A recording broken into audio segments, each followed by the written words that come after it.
30 लाख लगाओ, बच्चे को बाहर भेज दो, कमाना कितना है?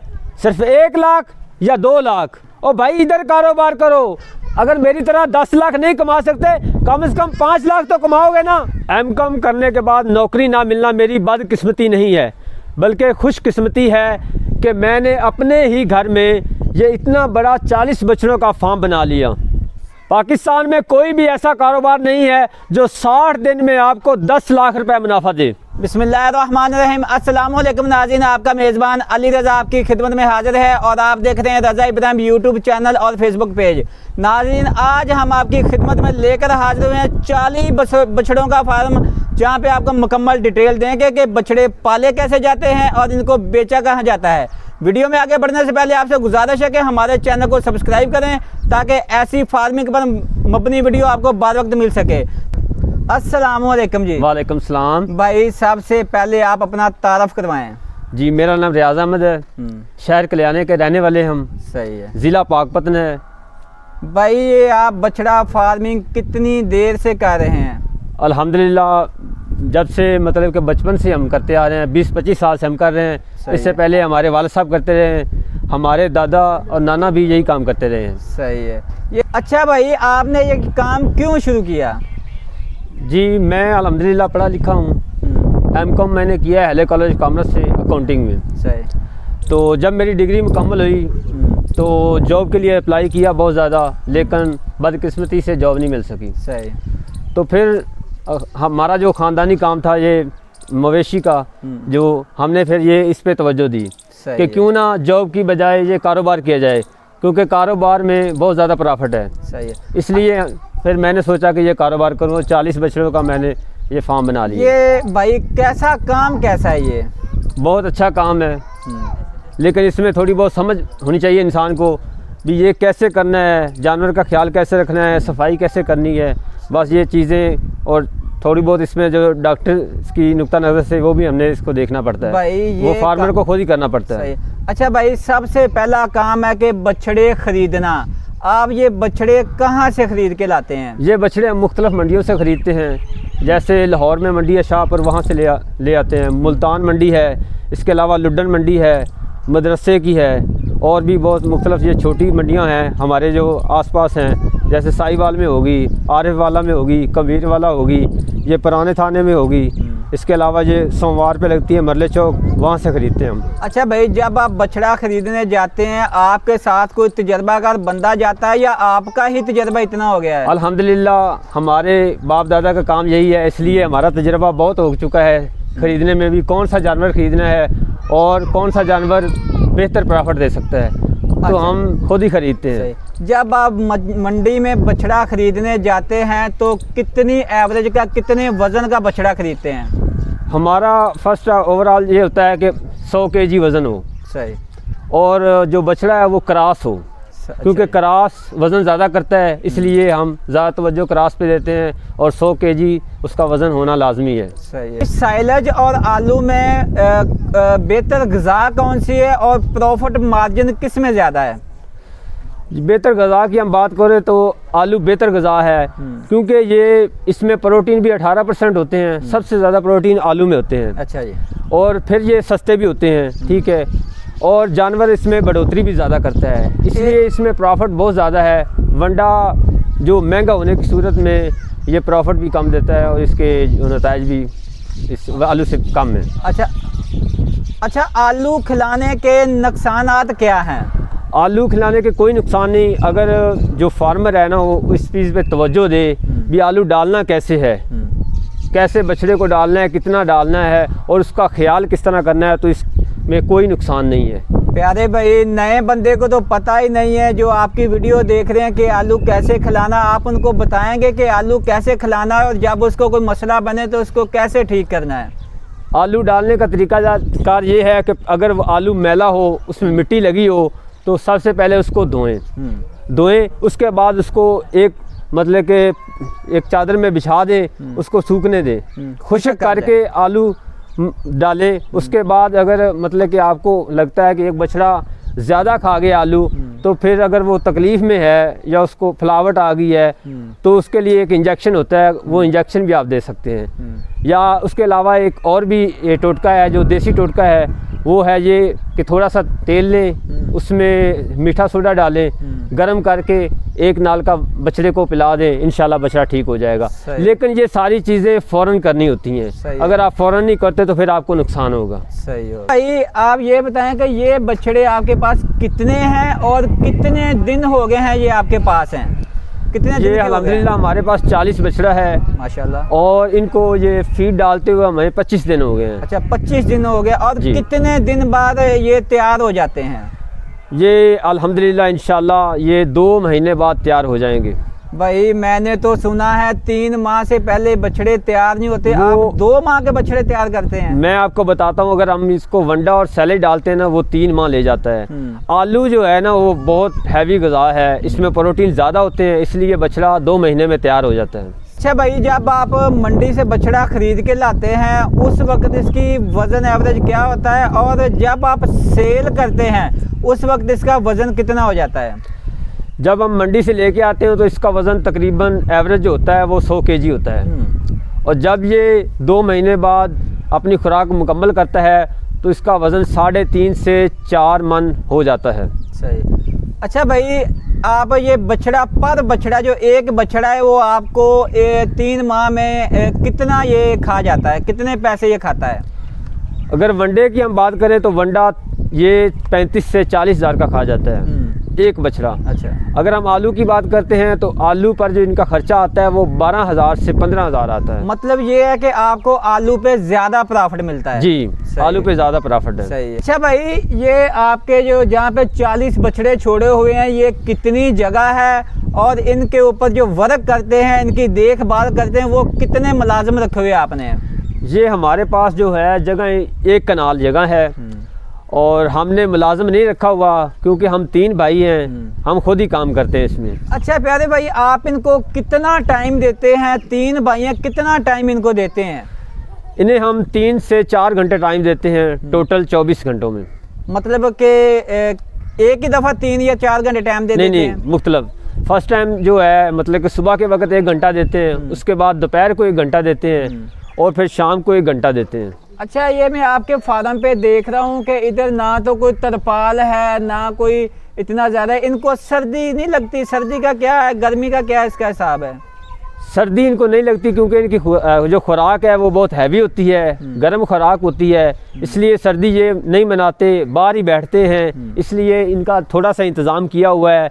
इसी जगह पे अगर एक आध बछड़े को सर्दी लगती है तो वो अंदर चला जाता है, वरना बाकी सारे बाहर बैठे रहते हैं। सही है। और जहाँ पर आप गर्मी की बात कर रहे हैं तो गर्मी इनको इसलिए ज़्यादा लगती है क्योंकि वंडा या आलू वो हैवी खुराक है, वो पहले ही गर्म होती है और ऊपर से गर्मी, इसलिए इनको गर्मी ज़्यादा लगती है। अच्छा, जब गर्मी ज़्यादा लगती है उस वक्त आप इनको क्या इनकी एहतियाती तदाबीर क्या है?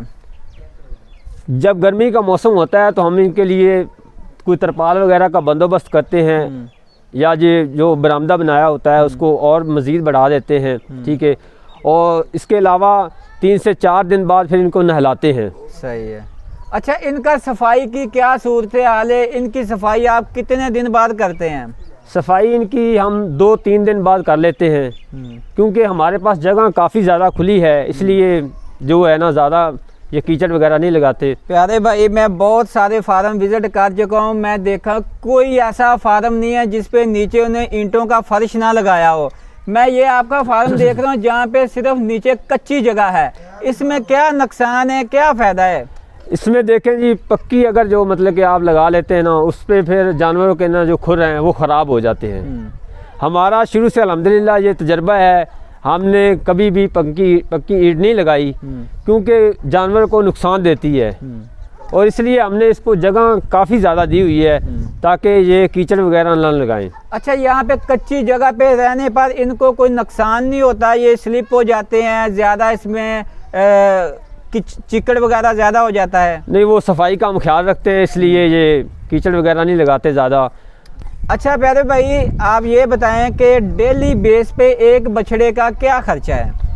डेली बेस पे हम बात करें तो वंडा और सैलज का जो खर्चा है ना वो तकरीबन 500 से लेकर 800 तक है। अच्छा, पर बछड़े का? पर बछड़े का जी। और आलू की हम बात करें तो तकरीबन 200 रुपये पर बछड़ा पड़ता है। सही भाई, जब आप मंडी में जाते हैं तो किस तरह का बछड़ा खरीदते हैं?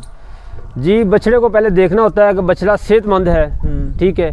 उसका वज़न चेक करते हैं, अभी जो हमने वज़न ख़रीदना है वो वज़न वही है, इसको कोई बीमारी तो नहीं है, ये सारी चीज़ें देखनी पड़ती हैं, फिर उसको ख़रीदते हैं। सही है। अच्छा, बछड़ा ख़रीद के जब आप फार्म पे ले आते हैं, सबसे पहला काम क्या है? सबसे पहले हम इसको दवाई देते हैं। कौन सी दवाई देते हैं? कीड़े वाली जो दवाई होती है नलजान, उसका यूज़ करते हैं। सही है। उसके बाद इनको छोड़ देते हैं फार्म में, इनके जो रस्से वगैरह हैं वो काट देते हैं और फार्म में खुले छोड़ देते हैं। उसके बाद इनको फीड दी जाती है, जो अगर वंडा चल रहा होता है तो वंडे की फीड देते हैं, अगर आलू का सीज़न हो तो फिर आलू इनको डाले जाते हैं। प्यारे भाई, अगर कोई बंदा, ये हम तो देहात में रहते हैं, गांव में रहते हैं, अगर कोई बंदा शहर में रहता है, वो बछड़ा फार्मिंग का शौक़ रखता है, अगर वो करना चाहे तो वो कैसे कर सकता है?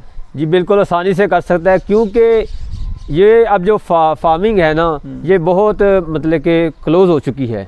इसमें मतलब कि आपको जो पहले की तरह मतलब कि ज़मीन ठेके पे लेके चारा उगाने की और इतने सारे मुलाजिम रखने की, फिर मतलब कि इतनी सारी मेहनत करने की ज़रूरत ही नहीं है। अब बड़ा मतलब कि क्लोज सा काम हो गया है। आपको थोड़ी सी जगह चाहिए जहाँ आपने बछड़े रखने हैं, एक फार्म बनाना है, ठीक है। उसके बाद 1-2 नौकर आप रखें, मुलाजिम रखें, जो उनको मतलब कि फ़ीड देंगे, और फ़ीड आपको बाज़ार से मिल जाएगी। अगर आलू का भी सीज़न है तो आपको मंडी से आलू मिल जाएंगे, आप आसानी से कर सकते हैं। इसमें मतलब कितनी ज़्यादा ना मेहनत की ज़रूरत है, ना आपको चारा काट के लाने की ज़रूरत है कि मतलब कि आप 5-7 एकड़ ज़मीन लें और उस पर चारा उगाएँ, इतने ज़्यादा एक्सपेंस करें, ख़र्चे करें, वो बिल्कुल ज़रूरत नहीं है आपको। तो बड़ी आसानी से बंदे मतलब कि शहरी जो बंदा है ना, वो भी बड़ी आसानी से कर सकता है। नया बंदा ये काम शुरू करना चाहे तो वो कितने बछड़ों से काम शुरू करे? जी, ये बिल्कुल मतलब कि थोड़े से पैसों से आप ये बिज़नेस कर सकते हैं। इसमें मतलब कि बहुत ज़्यादा पैसों की ज़रूरत नहीं। अगर आपके पास हैं तो अल्हम्दुलिल्लाह आप बड़ा भी फार्म मतलब कारोबार कर सकते हैं। लेकिन अगर आपके पास 5 से 7 लाख रुपए हैं किसी एक बंदे के पास, तो वो ये आसानी से काम कर सकता है। 5 लाख के वो बछड़े ले, 2-2.5 लाख वो फीड के लिए रखे और अपना काम आसानी से कर सकता है। इसमें इतनी ज़्यादा मुश्किल और टेंशन वाली ज़रूरत ही नहीं है। भाई, आप ये बछड़ा फार्मिंग कैसे करते हैं? जी भाई, मैं आपको बताऊं कि हम ये बछड़ा 50 से 55 हज़ार का ख़रीदते हैं और इस पे 15 से 20 हज़ार खर्चा आता है और 20-25 हज़ार हमें इसका प्रॉफिट आ जाता है। इस तरह 40 बछड़ा हम ख़रीदते हैं और हमें 10 लाख रुपए 2-2.5 महीने में बचत आ जाती है। भाई, मैं मानता ही नहीं हूँ कि ये बछड़े आए, ख़रीदे और बेचे कहाँ जाते हैं? आप पहले तो ऐसे होता था कि व्यापारी आए, बछड़े ले गए और उसके बाद पैसों की टेंशन है, आज आ रहे हैं, सुबह आ रहे हैं, आप इनको कहाँ पे बेचते हैं? जी अल्हम्दुलिल्लाह, अब वो सिस्टम ख़त्म हो गया है। अब इसकी फैक्ट्रियाँ बन गई हैं। अब फैक्ट्री में ये बछड़ा जाता है, वहाँ पे इसकी मतलब कि कटाई होती है। जो हम पैसों की आप बात कर रहे हैं, तो पैसे वो जिससे हम डील करते हैं वो पहले से पैसे हमारे अकाउंट में भेज देता है और बाद में बछड़े हम जाके कटवाते हैं। तो ये टेंशन लेने की ज़रूरत नहीं, आपके पैसे मारे जाएंगे या वो हो जाएगा, कुछ भी नहीं होता। आपके पैसे जो हैं वो पहले एडवांस ही अकाउंट में आ जाते हैं। सही है। अच्छा, आप जो बछड़े सेल करते हैं, ये डायरेक्ट फैक्ट्री में या स्लैटर उसमें आप खुद लेके जाते हैं या कोई बंदा और आके ले जाता है? जी, बंदा आता है इधर, वो देख के जाता है, हम उससे रेट तय करते हैं। रेट तय करने के बाद हम वहाँ पे खुद लेके जाते हैं और इनका वज़न वगैरह और कटाई वगैरह करवाते हैं। जितना हमारा फिर हिसाब किताब होता है वो हमारे अकाउंट में आ जाता है। ये गोश्त तो सेल हो जाता है और बाकी जो सलाखत होती है उसको कैसे सेल करते हैं, कहाँ पे सेल करते हैं? जी, जैसे गोश्त सेल होता है ना फैक्ट्रियों में, ऐसे इसकी सलाखतें भी वहाँ सेल होती हैं। इसका भी रेट तय होता है, वो भी इसी बछड़े के बिल के साथ ही वो अटैच होकर हमें सलाखत आपको कितने में वो लेते हैं आपसे? इसका मुख्तलिफ रेट होता है जी, मार्केट के हिसाब से 4,000 भी होता है, 5,000 भी मिल जाता है, 6,000 भी मिल जाता है। मतलब ये है कि गोश्त के साथ साथ उसके सिरी खरौड़े सब कुछ ही सेल हो जाता है? जी, सब कुछ सेल हो जाता है, किसी किस्म की टेंशन नहीं है, आसानी इजीली सब कुछ हो जाता है। लोगों के पास बहुत पैसा है, कारोबार करना चाहते हैं और डरते हैं कि कारोबार कहीं बंद ना हो जाए, कहीं हमारा कोई नुकसान ना हो जाए, ये कारोबार जो बंद हो जाते हैं, ख़त्म हो जाते हैं, क्या ये भी कारोबार ऐसे ही है जो बंद हो जाएगा? जी हाँ, अल्हम्दुलिल्लाह ये ऐसा कारोबार नहीं है जो बंद हो जाए। ये 12 महीने 30 दिन चलने वाला कारोबार है, क्योंकि खुराक के तौर पर इस्तेमाल होता है और हर बंदे की ये ज़रूरत है।